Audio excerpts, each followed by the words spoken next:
Sí, siempre es bueno pues tener ahí el backup, ¿no? El, el plan de contingencia. Eduardo, por fin, ¿qué programa estás utilizando para grabar las clases? Bandicam. Bandicam.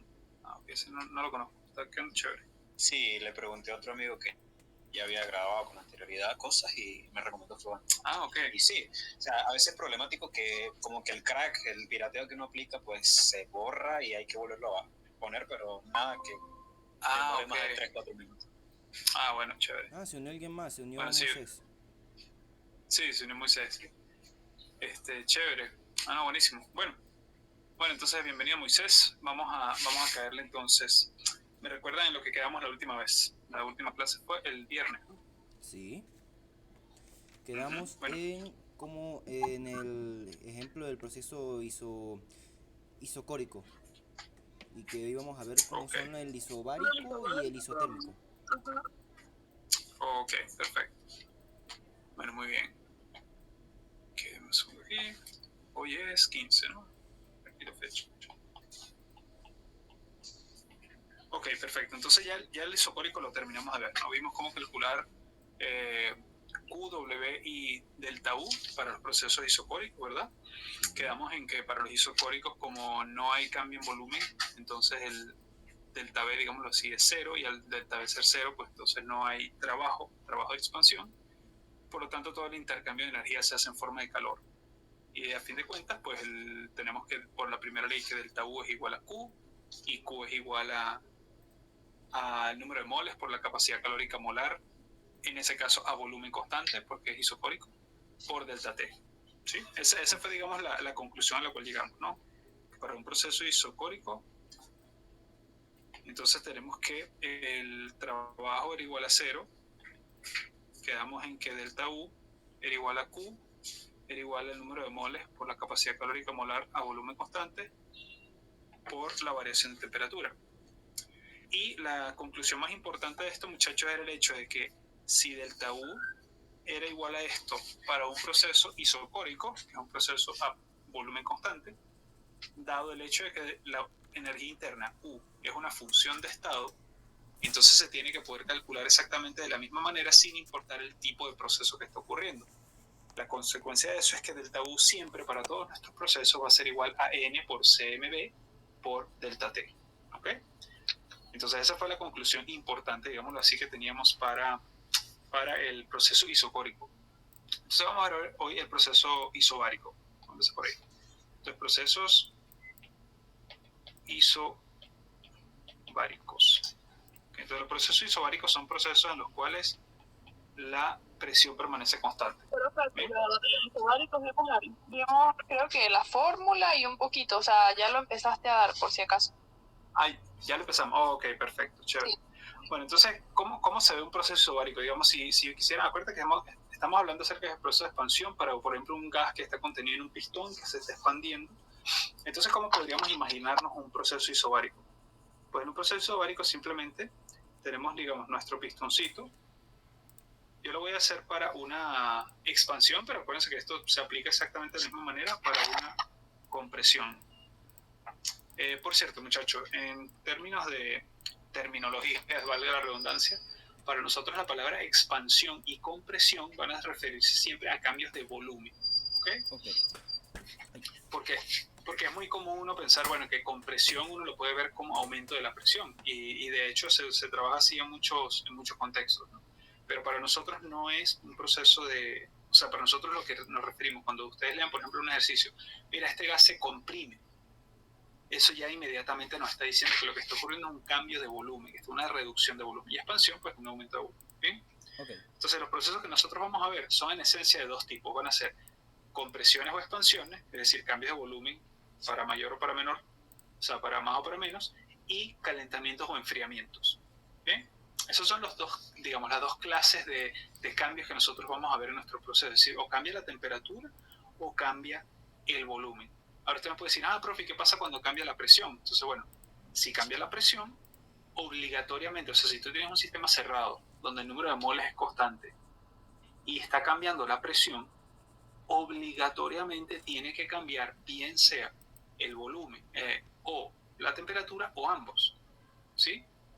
Entonces es imposible que ocurra en un sistema cerrado donde no hay cambio del número de moles y donde no está ocurriendo ningún otro proceso, por ejemplo, en el caso de un gas ideal, que son átomos, digamos, sueltos que no interactúan entre sí, que no reaccionan químicamente entre sí. Es imposible que ocurra un cambio en la presión sin que ocurra algún cambio en alguna de las otras dos variables, o sea, en el volumen, en la temperatura o en ambos. Así que aumento o disminución de la presión, no hace falta darle un nombre particular, ese es el punto al cual quiero llegar. Por eso es que nosotros siempre aquí vamos a hablar, cuando hablemos del proceso, vamos a hablar bien sea de calentamientos o enfriamientos o compresiones y expansiones, refiriéndonos a cambios de temperatura y cambios de volumen. ¿Bien? Bien. Entonces, si tenemos un proceso isobárico, entonces, y justamente en el contexto del proceso isobárico es importante tener claridad en esto, porque en el proceso isobárico van a ocurrir cambios de volumen y esos cambios de volumen los vamos a llamar compresiones y expansiones. Entonces ahí es donde puede ocurrir una pequeña confusión a veces, ¿no? Por eso es que le estoy haciendo esta aclaratoria. O sea, nosotros vamos a tener procesos isobáricos que pueden ser expansiones o compresiones isobáricas y también pueden ser calentamientos o enfriamientos isobáricos. Porque si no cambia la presión, pues tiene que cambiar a juro el volumen y la temperatura. ¿Bien? Entonces imaginemos que tenemos un gas aquí. Este gas está a una presión inicial, un volumen inicial y una temperatura inicial, y hay un cierto número de moles que va a ser siempre N. Por alguna razón esto no está actualizando. Ya va, muchachos. Ok, ahora sí. Ahora supongamos entonces que yo le hago que yo quiero cambiar el volumen. Por ejemplo, yo quiero hacer una expansión, pero yo quiero mantener la presión constante. ¿Cómo puedo hacer eso, muchachos? ¿Cómo puedo hacer yo para expandir un gas manteniendo la presión constante? ¿Qué tengo que hacer? Incrementando el volumen. Y incrementando el volumen a la vez que incrementas el espacio en el que está contenido. Bueno, eso es más o menos lo mismo. Decir que incrementar el volumen e incrementar el espacio donde está contenido para un gas es en esencia lo mismo, porque el gas ocupa el volumen entero del recipiente que lo contiene. Pero si, o sea, me explico, desde el punto de vista de las propiedades de los gases, si yo mantengo constante el número de moles, y además te estoy diciendo que es un proceso isobárico, donde también permanece constante la presión, ¿cómo hago yo para aumentar el volumen manteniendo la presión constante y también manteniendo el número de moles constantes?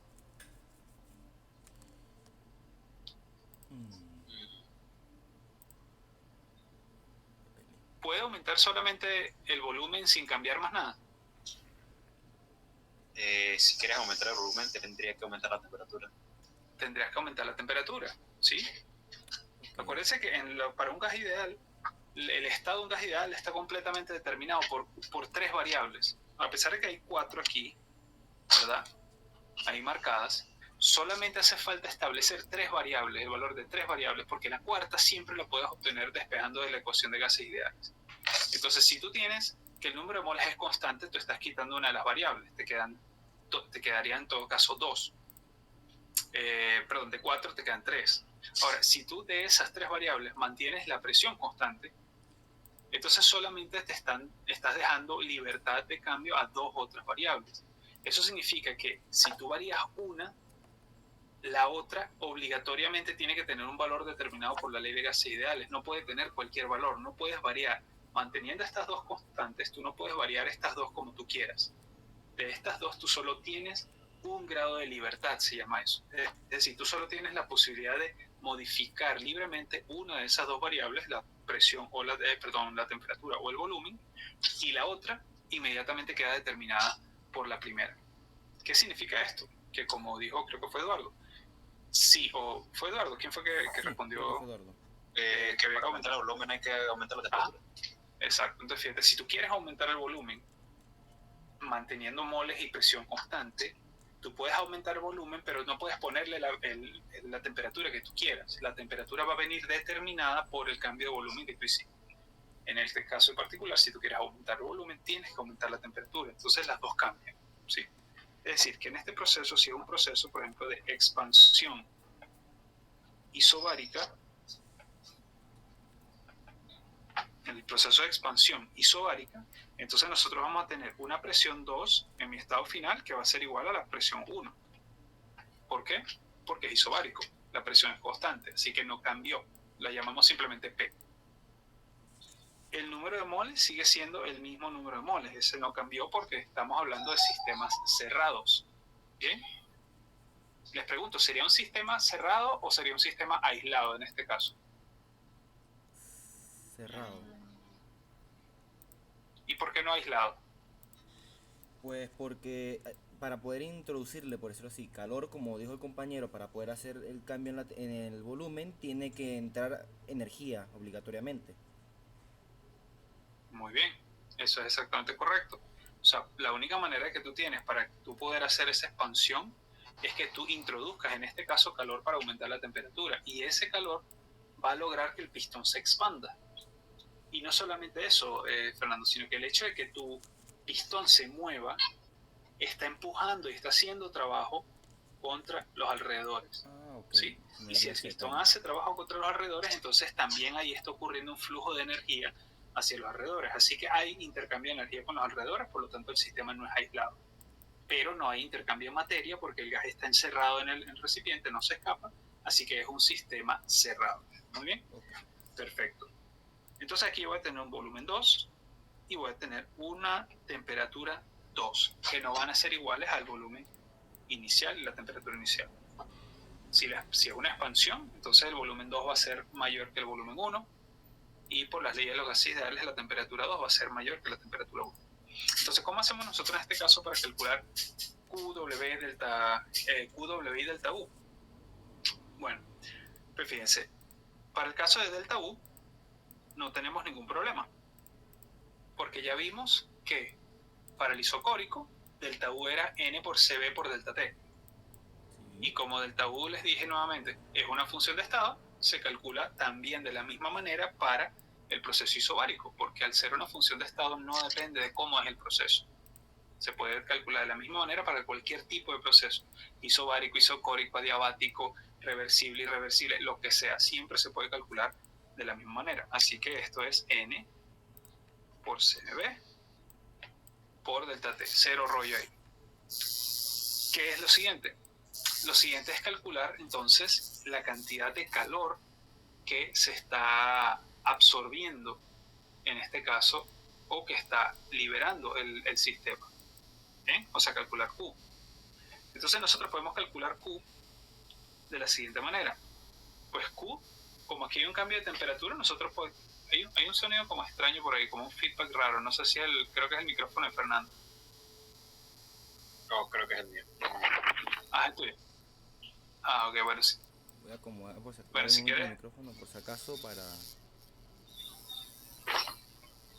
Chévere, sí. No, todavía. Creo que soy yo, a ver, ahora. Sí, es como un ruido electrónico.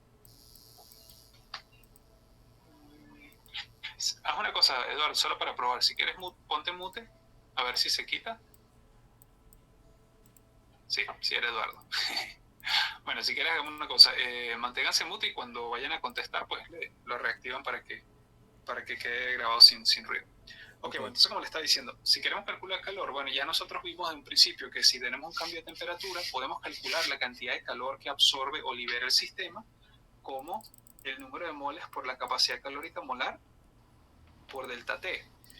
Ahora, ¿cuál es el problema aquí? El problema es que el calor, en este caso, no es el mismo calor que estaba intercambiándose, o no es el mismo tipo de calor, digámoslo así, que se está intercambiando con el proceso isocórico, porque el proceso es diferente. Y el calor no es una función de estado, ni el trabajo tampoco. Entonces el calor se calcula de manera distinta dependiendo de si el proceso se lleva a cabo de manera isocórica, isobárica, diabática, reversible, irreversible, etc. Entonces, en este caso, si tú tienes un proceso que está ocurriendo a presión constante, lo que cambia es el valor de la capacidad calórica molar. Cuando tú llevas a cabo un proceso a presión constante, la capacidad calórica molar es distinta a la capacidad calórica del sistema cuando llevas el proceso a cabo a volumen constante. De hecho, es menor. Y la razón por la cual es menor es muy sencilla, muchachos, porque cuando tú le metes calor a un sistema que tiene la capacidad para expandirse, entonces parte de ese calor que tú le estás metiendo al sistema se invierte, vamos a decir así, en aumentar la temperatura, pero parte del calor también se invierte en expandir el sistema. ¿Me entiendes? Entonces, esa parte del calor que se gasta haciendo trabajo de expansión, esa parte del trabajo no causa un aumento de temperatura. Entonces, para tú poder causar el mismo delta T, tú necesitas meter más calor y esa cantidad adicional de calor se refleja, digamos, en un valor de capacidad calórica que es mayor que la capacidad calórica del sistema si estuviera a volumen constante. Entonces, esa es la razón por la cual tú tienes un valor distinto de la capacidad calórica molar cuando el proceso es a volumen constante y cuando el proceso es a presión constante. ¿Sí me sigue, muchachos? Entonces, fíjense, Sí, ustedes pueden decir, profe, porque esa es la misma fórmula. Entonces resulta que no, en este caso no es la misma fórmula porque estoy utilizando otro valor distinto de capacidad calórica molar para mi sistema, en este caso para mi gas ideal. ¿Okay? Aquí le podemos incluso poner QP como para digamos, hacer énfasis en el hecho de que estamos hablando de un proceso que es a presión constante. ¿Okay? Entonces, QP es moles por capacidad calórica molar a presión constante por delta T, pero de resto no hay nada raro, digamos, sigue siendo capacidad calórica molar por moles por delta T, simplemente que es una capacidad calórica molar con un valor diferente. Y ahora tenemos la siguiente posibilidad. Fíjense que ahora nosotros podemos calcular el trabajo. Ahora, nosotros dijimos que el trabajo se calculaba como menos P externa por delta B. Ahora, eso, les adelanto, solo se puede utilizar esa ecuación, esa fórmula, cuando la presión externa sobre el pistón se mantiene siempre constante. Ustedes dirán, profe, pero usted no nos dijo eso en el caso del proceso isocórico. Entonces yo en ese caso les digo, bueno, es completamente cierto, es válido, pero en el caso del proceso isocórico no importaba si la presión externa era constante o no, porque delta B era cero. Así que el hecho de que la presión externa cambiara o no cambiara, pues no daba igual, porque multiplicar por cero seguía dando cero. En este caso, cuando tú tienes una presión externa constante, el trabajo se calcula como menos presión externa por delta B. Ahora vamos a preguntar, ¿será que en este caso la presión externa va a ser constante? Acuérdense que la presión externa es lo que empuja desde afuera, ¿no? Y en el caso de los procesos isobáricos es relativamente sencillo. A ver, dime Fernando. En este caso, como es un ejemplo de un pistón, la presión Ajá. externa tiene que ser constante porque es lo que está empujando a una parte del sistema como un límite. Entonces yo pienso que en los procesos isobáricos en los procesos isobáricos, como la presión es constante tanto adentro, es porque los alrededores están manteniendo una presión constante en el sistema. Entonces la presión externa y la interna serían la misma en este caso. Ok. Está bien, eso está bien. Tal vez no dicho de manera, digamos, muy clara, pero eso es perfectamente cierto. O sea, el asunto es, si tú quieres hacer una expansión en la cual se mantiene constante la presión adentro del gas, ¿verdad? Y tú vas a dejar que el pistón se expanda en contra de una presión externa, manteniendo la presión adentro del gas constante. Entonces, en ese caso, lo ideal es que ambas presiones, tanto la externa como la interna, permanezcan exactamente iguales. De tal manera que el pistón simplemente va a estar siempre en equilibrio, el gas de adentro con la atmósfera. Siempre va a haber un equilibrio entre estas dos partes, de tal manera que la expansión solamente se deba al aumento de temperatura y no a un cambio de presión. Porque si tú tuvieras, por ejemplo, que la presión dentro del gas fuera mayor que la presión externa, entonces el gas empujaría hacia el pistón, se expandiría y al expandirse disminuiría su presión. Sí, ¿Sí me sigue? sí, profe. Y eso no sería un proceso isobárico porque su presión estaría disminuyendo hasta alcanzar la presión externa. Entonces la única manera de tú mantener la presión externa durante una expansión isobárica es que tú tengas la presión afuera y la presión adentro perfectamente balanceada. Eso pues también nos dice entonces, ok, eso significa que en este caso la presión externa tiene que ser igual a P. ¿Y quién es P? Pues simplemente la presión del gas. Cuando no pongamos subíndices, muchachos, nos vamos a referir siempre al sistema. Para no estar acá escribiendo sistema, pues simplemente no ponemos nada. Y cuando nos refiramos a los alrededores, pues vamos a poner un subíndice como externa, como alrededores o cualquier otra cosa similar. Okay. Bien, entonces en este caso, pues trabajo termina siendo simplemente menos P del gas por el cambio de volumen del gas. Eso es perfectamente válido. Muy bien. Ahora, hay otra manera de calcular el trabajo. ¿Cuál creen ustedes que es?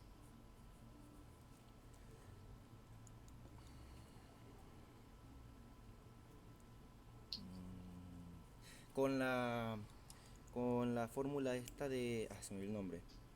Si tenemos esta fórmula para calcular delta U y tenemos la otra para calcular el calor a presión constante, pues podemos utilizar la fórmula de la primera ley de la termodinámica y podemos calcular W en este caso.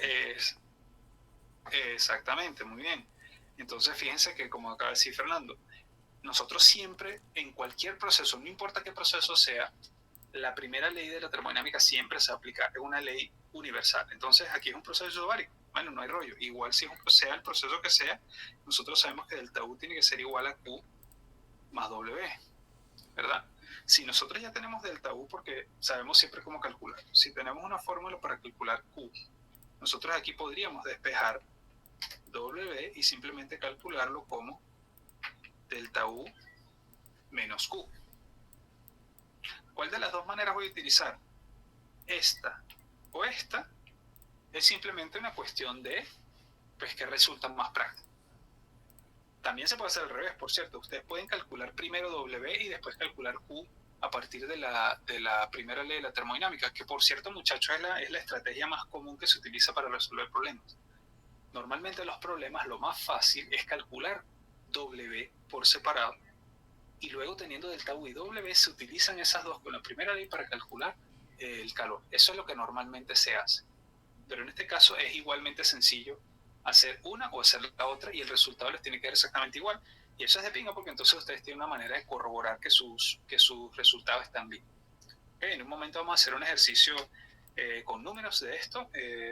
Asumo que todos tienen su calculadora. La mía la tengo que buscar. Bueno, ya lo. ¿Ok? Hasta ahora vamos bien, muchachos. Sí. Sí. Ok. Bueno, perfecto. Entonces ahora sí vamos a pasar a los procesos que son un poquito más complicados, que son los procesos isotérmicos. ¿Qué creen ustedes que significa proceso isotérmico?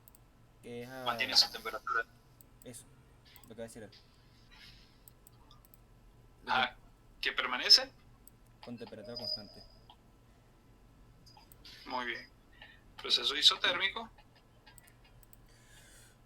son procesos en los cuales la temperatura es constante. Ahora, antes de empezar a hablar del proceso isotérmico, muchachos, vamos a pensar un poquito en cómo podríamos hacer una expansión isotérmica en un pistón. Es decir, una expansión en la cual el gas dentro del pistón se expande, ¿verdad? Y al expandirse, y se expande manteniendo su temperatura constante. Ojo, les adelanto, y siempre lo digo todos los semestres, y por alguna razón nunca cala, digamos, siempre terminan equivocándose en lo mismo. Cuando decimos isotérmico, nos referimos a que la temperatura es constante. Y uno naturalmente piensa que, bueno, si la temperatura es constante, eso significa que no entra ni sale calor. Y eso no es así. ¿Okay? Hay un tipo específico de procesos en los cuales no hay intercambio de calor que se llaman procesos adiabáticos. Eso lo vamos a ver ahorita. Pero en el caso isotérmico, sí hay intercambio de calor con los alrededores. Lo que pasa es que ese calor que ingresa de los alrededores se utiliza para hacer trabajo en lugar de para aumentar la temperatura. Entonces la temperatura permanece constante. ¿Estamos? Sí, pero... Sí. Entonces, ¿cómo haríamos una expansión? Entonces, el problema con los procesos isotérmicos es que se pueden realizar de muchas maneras distintas. Pero lo vimos que ahorita en el caso de los isobáricos, en el caso de los procesos isobáricos, lo que tú cambias desde afuera o lo que tú puedes manipular desde afuera es que le introduzcas o le saques calor o que tú le apliques o le quites presión al pistón, ¿sí? O sea, por ejemplo, tú quieres expandir un gas, ¿cómo puedes hacer tú para que el gas se expanda? O sea, tú como persona que está afuera, que tú tienes el pistoncito y la cosa, ¿no? Entonces, la manera que tú puedes hacer que el pistón se expanda es o que tú le cambies la presión externa y que tú dices, ¿cómo le cambio la presión externa? Bueno, Una manera puede ser, por ejemplo, que tú con el dedo lo apretes. Al tú hundirlo con el dedo, ¿qué le estás haciendo? Le estás aumentando la presión. ¿Y qué va a hacer eso? Va a comprimir el gas. ¿Bien? Bien. Reducir la presión puede significar simplemente alar el émbolo hacia arriba. Eso es otra manera de expandir. O el caso de los isobáricos, como estábamos hablando hace rato, tú simplemente no tocas el émbolo, dejas que el émbolo siempre esté en equilibrio mecánico con el gas interno, o sea, que la presión externa y la presión interna siempre sean iguales, y lo que hace es calentar y enfriar. Entonces, como que tienes el pistoncito, le pones calor abajo y el bicho solito se expande. O le pones un hielito, se enfría y se contrae solito. ¿Sí me entiendes? Sí. Entonces, esas son las cosas que uno puede manipular. Entonces, en el caso del isobárico, es sencillo porque tú no tienes que tocarle el pistón, tú simplemente calientas o enfrías, digamos, con una fuente de calor, ¿verdad? Entonces la temperatura aumenta, él se expande, la temperatura disminuye, él se contrae, tú no tocas el. Pero ¿qué pasa si tú quieres hacer una expansión, pero esa expansión hacerla manteniendo la temperatura constante? Entonces ahí es donde viene el problema. A ver, si los moles son constantes y la temperatura es constante y yo quiero aumentar mi volumen, ¿qué tiene que pasar? Se tiene que cambiar la presión. Ajá, ¿y cómo tiene que cambiar la presión? A ver si alguien que no sea Fernando o Eduardo contesta. Aquí tenemos Tabata, Moisés y Clara. ¿Alguno de ustedes tres, muchachos? Voy a ver si... Ajá, ya Fernando dijo que si yo quiero, por ejemplo, aumentar el volumen manteniendo la presión, la temperatura constante y los moles constantes, tiene que cambiar la presión. Ahora mi pregunta es, ¿cómo tiene que cambiar la presión si yo quiero aumentar el volumen? Es decir, ¿la presión tiene que aumentar o disminuir?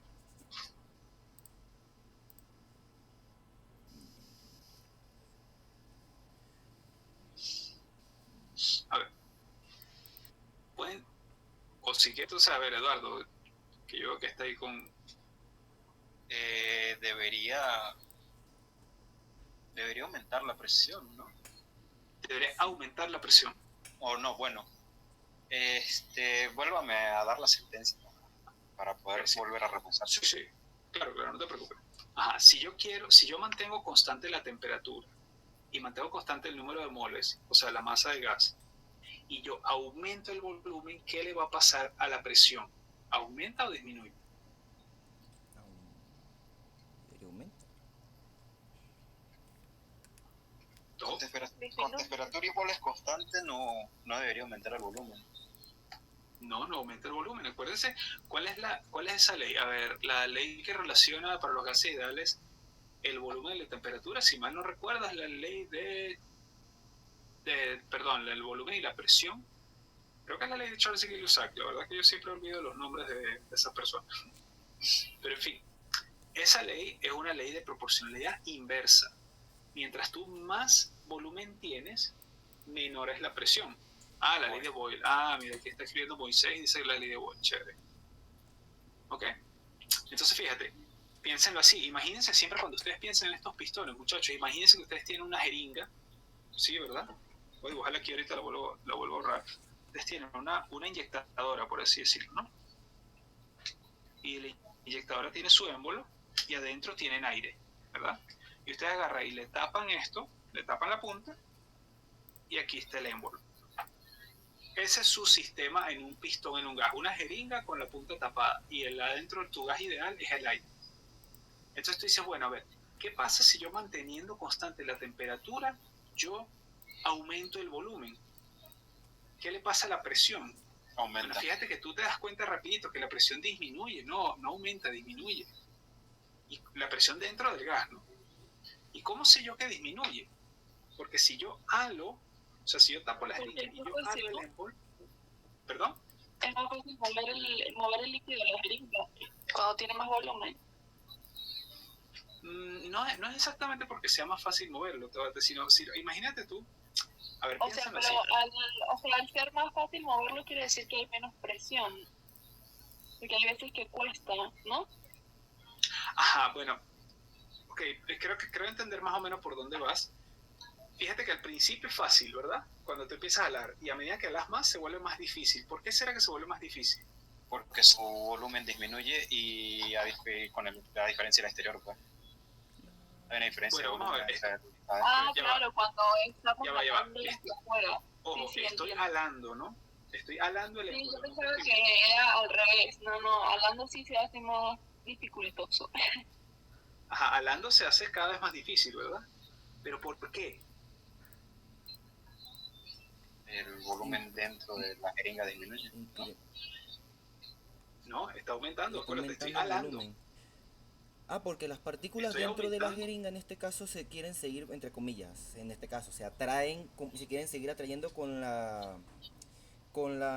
se llama? Con la misma intensidad que tienen, pero al momento de incrementar el volumen las estás como forzando a que se alejen, entonces incrementa la presión porque quieren acercarse. O por lo menos así lo estoy Ajá, entendiendo yo.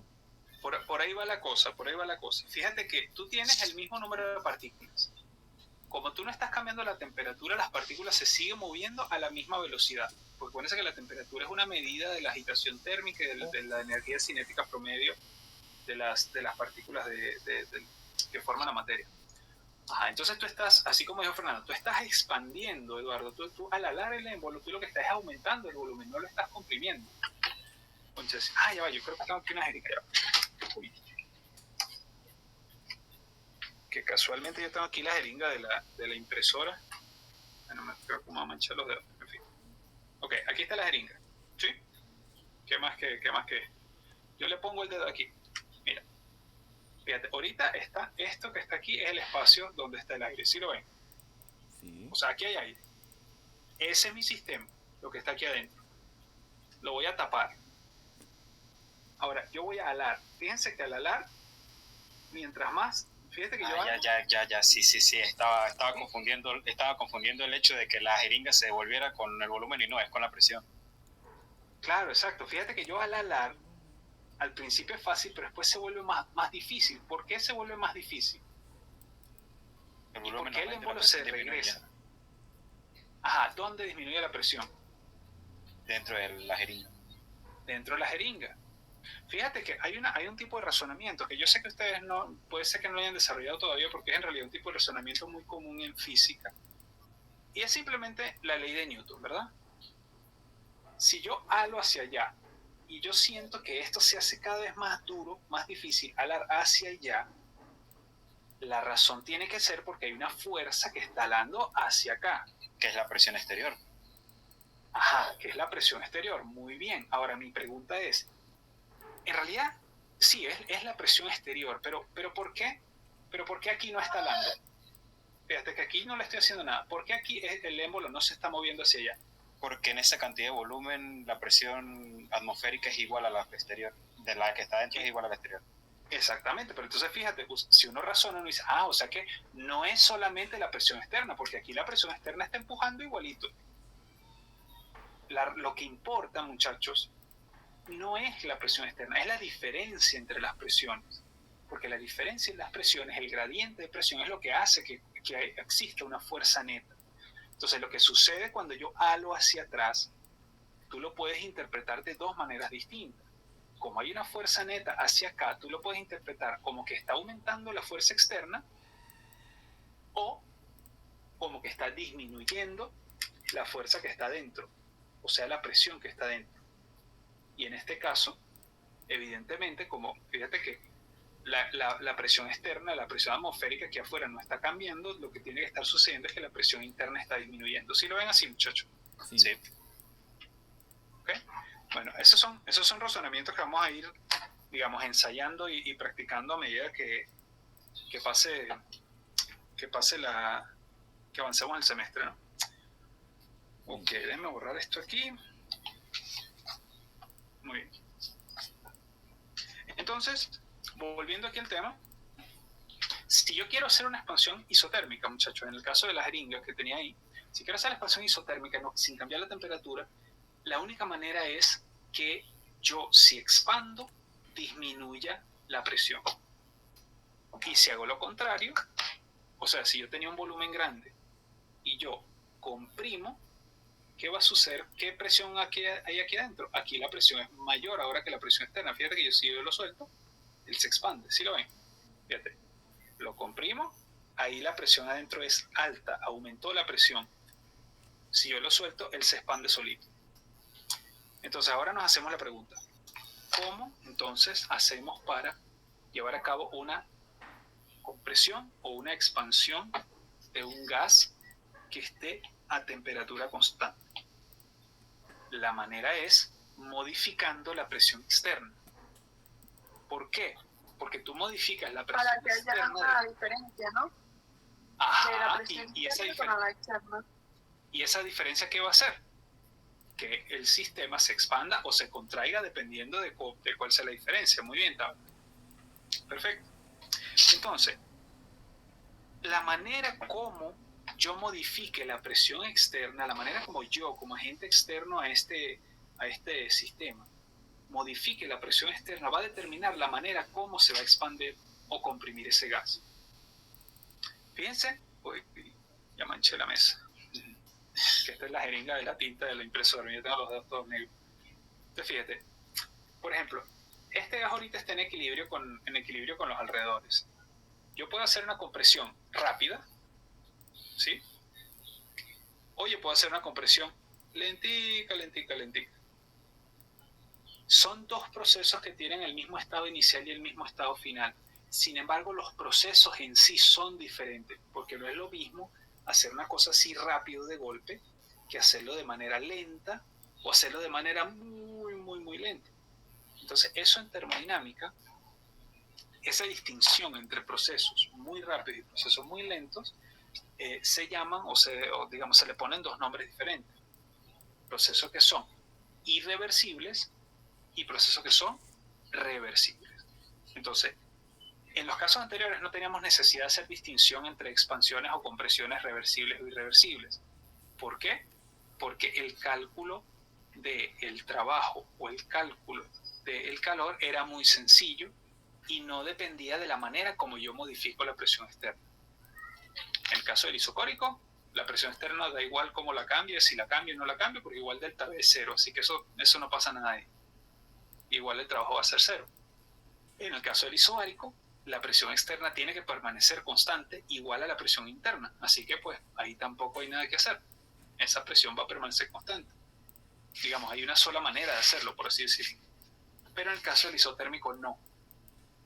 Fíjate que si yo en el caso del isotérmico yo quiero llegar a un estado final, yo lo puedo hacer en un solo golpe o lo puedo hacer en varios pasos pequeñitos o lo puedo hacer en muchísimos pasos chiquiticos. Entonces les voy a poner un ejemplo. Vamos a ver que yo tengo aquí mi pistoncito. Entonces, supongamos que yo quiero expandir este pistón de manera isotérmica. ¿Cómo nos vamos a imaginar esto? Nos lo vamos a imaginar así, que yo le pongo a esto unos taquitos aquí, como unas tranquitas al pistón para que no se mueva. ¿Okay? Aquí hay una presión inicial, una temperatura inicial, un volumen inicial y un número de moles iniciales. Yo agarro a la presión externa y la disminuyo. ¿Okay? Es decir, yo voy a reducir la presión externa. Si yo reduzco la presión externa, entonces ahora la presión interna va a ser mayor que la presión externa. Es decir, que esto va a tender a empujar hacia arriba, ¿sí o no?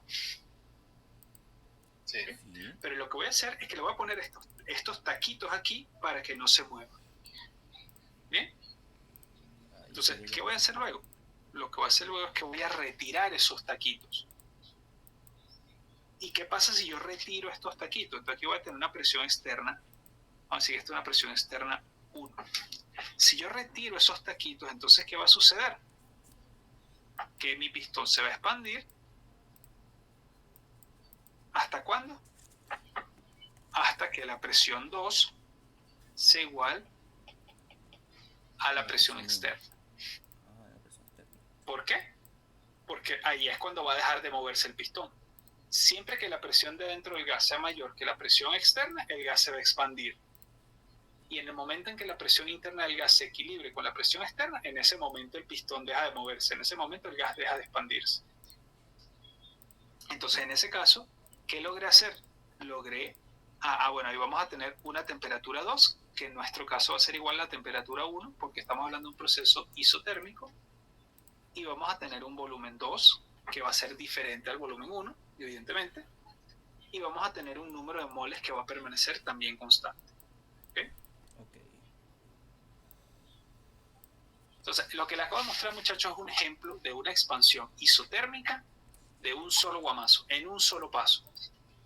Es decir, yo agarré mi gas que estaba en las condiciones iniciales, le puse unas tranquitas, puse afuera la presión externa que yo quería llegar, a la cual yo quería que mi gas llegara después de expandirse, y después quité los taquitos.